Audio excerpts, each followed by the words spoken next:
Smoke. But first, let's get you up to speed on the Bear Fire. This is part of the North Complex, which has burned more than 250,000 acres and is only 38% contained. Fire officials say it's moving so fast, it's burning at a rate of 1,000 acres per half hour. Evacuation orders are in effect for parts of Yuba, Plumas, and Butte counties. This is actually just south of where the Camp Fire burned back in 2018. Let's go now to ABC 10's John Bartell live in Lake Oroville, where many are being evacuated, John.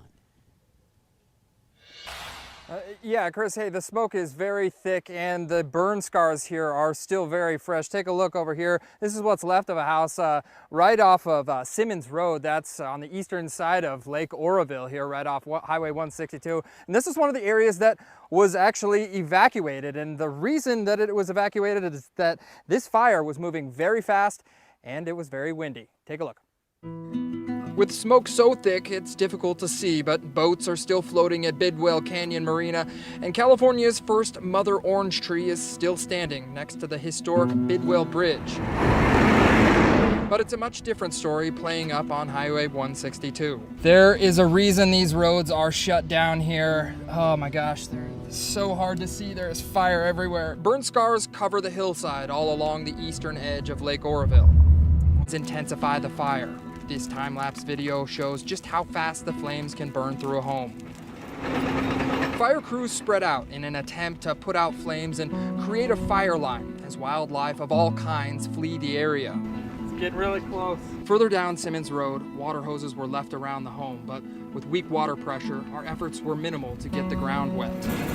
With each gust of wind, Phil Nye watches as brush piles near his home of 18 years burn like matches. Seems pretty safe here, you know, and got everything very cleaned up around here. And Fire crews keep a close eye, but Phil went to great lengths this spring to create defensible space around his home. So this doesn't worry you at all, like it's pretty close. nah, it could be okay. Phil ignored evacuation orders. Defensible space or not, the fire on Simmons Road is dangerous and unpredictable.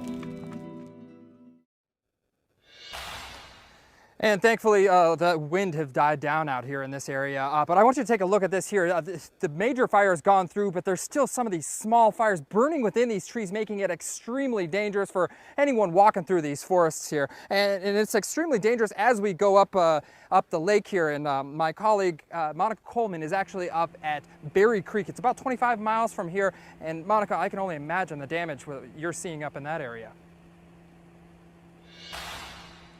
Yeah, John, let me show you exactly what that damage looks like. I'm right off of Highway 162, and this power line behind me is down. And I want to show you the power pole that fell right before my live shot right here. There's still flames coming out of the pole. You can smell it, you can feel the heat, and you can see the smoke coming out of this power pole right here. Just destruction everywhere you go when you're coming down Highway 162. And when I went to Berry Creek, we spoke with some people who say they're staying to defend their homes while others evacuated and are now, for the first time, without anything. We ran last night. We got half of our animals. We couldn't get the other half. We had to run and get in the truck and go. I'm 55 years old and I've never been homeless. It's going to be rough.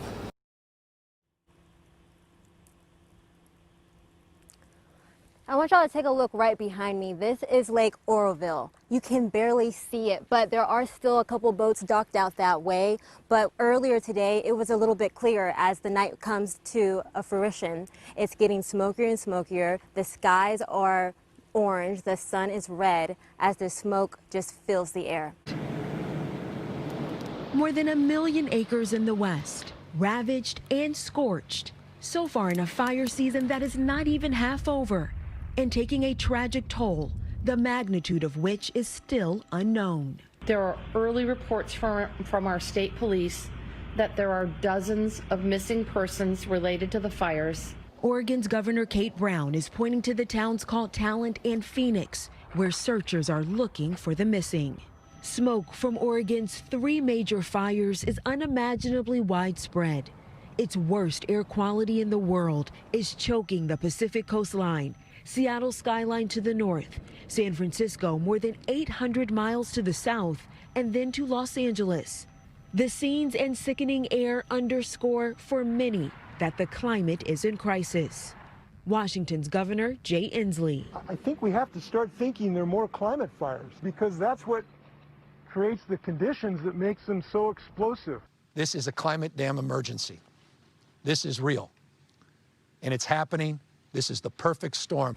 California's Governor Gavin Newsom toured destruction north of Sacramento, where more than 250,000 acres burned in a national forest. The reality here is the mega fires that we're experiencing come from these mega droughts that we've experienced.